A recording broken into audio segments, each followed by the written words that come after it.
Thank you, Mr. Chair, very much. Chairman Hochberg, thank you so very much for being here. Indeed, thank you for your public service, sir. I think most of us have a fairly firm grasp, or at least an intuitive grasp, about how it is the EXIM interacts with larger businesses. But I think it would be instructive for this conversation for you to elaborate a little bit on how they interact with smaller businesses, be that traffic cones or mint extract or pickles, and the products. And the reason I'm asking this question is I've been involved in a lot of these conversations, and it always seems like an aha moment when they realize it's not always just a direct loan that fuels sales and growth. So maybe you could talk briefly about those products, sir. Certainly. For our small business clients, the two products they primarily use, though not exclusively, is credit insurance, which is similar to fire and theft insurance, where they get insurance to cover their overseas receivables so they can ship goods. And like Jenny's Pickles as an example, they will make the shipment and on open account and get paid, say, 60 days later. So that's one product we provide. And many insurance companies have very high minimums that they won't take some of these small clients. The other one is working capital loans.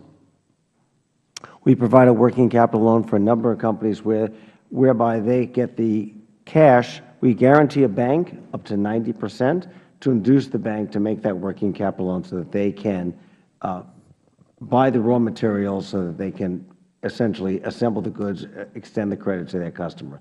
Those are the two primary products we provide to small businesses. So do you apply the same standard of that those products must be, you must be the last resort for those products as well? Well, in both cases, both at the insurance, usually an insurance broker is bringing us in and saying, okay, can I use the private sector or EXIM? So they're working with their broker to do so. In the same way the bank, if they could make the loan on their own, they would. They only call us in. Frankly, there's additional paperwork, additional transparency, additional scrutiny when you work with government agencies. So if the bank can do it on their own, they prefer to do it on their own. They come to us when the risk level is just be outside of their normal risk parameters. So, Mr. Hochberg, that begs the obvious question about some of these working capital loans.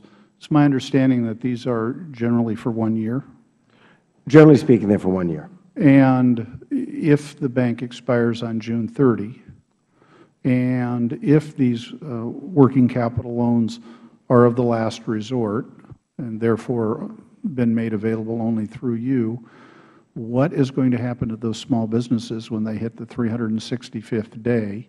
And do you have any sense about the number who currently have working capital loans? The working capital loan, well, I'll give you one example. Actually, in Ranking Member Waters' district, a company called Ceilings Plus, owned by a woman named Nancy Mercolino. She provides the ceiling to the Doha airport.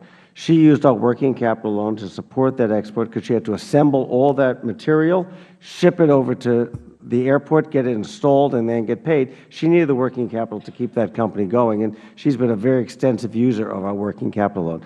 On the 365th day, the problem is we would not be there to guarantee that loan, and it's made a number of banks very anxious about extending working capital loans while this bill is being debated, because they don't want to be in a position when they don't want to have they're concerned, how will that company pay back that working capital loan when we're not there to guarantee it? Do you think there would be a consequence to employment levels for those companies?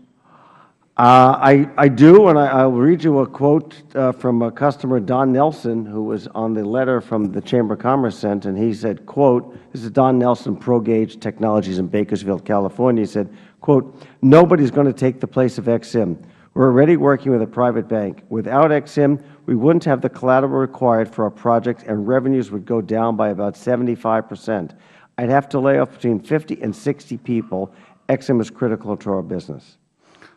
I'm glad you referred to some of those addendum quotes to the letter from the Chamber, because it's not clear to me that those were necessarily entered into the record with the broader letter, but some of them are very instructive. They're all basically small businesses.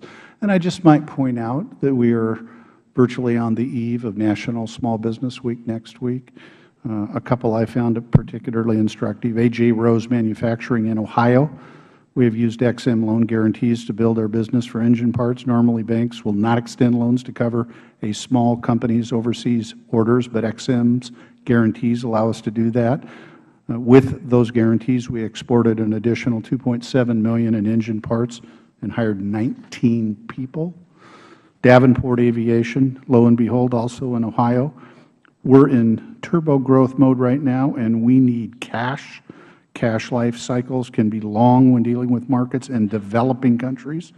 It was EXIM that he points to as the reason for the success and the growth. No Shoke, Inc., I'm pretty sure I butchered that, but also from Ohio. EXIM provides loans, loan guarantees, et cetera. It helps level the playing field for U.S. companies seeking new sales in fiercely competitive global markets. I urge Congress to support EXIM's swift reauthorization. Nearly 90% of your activity and transactions are for small businesses on the eve of National Small Business Week. I literally pray that we reauthorize the bank. Thank you. I have you back. Gentleman's time has expired.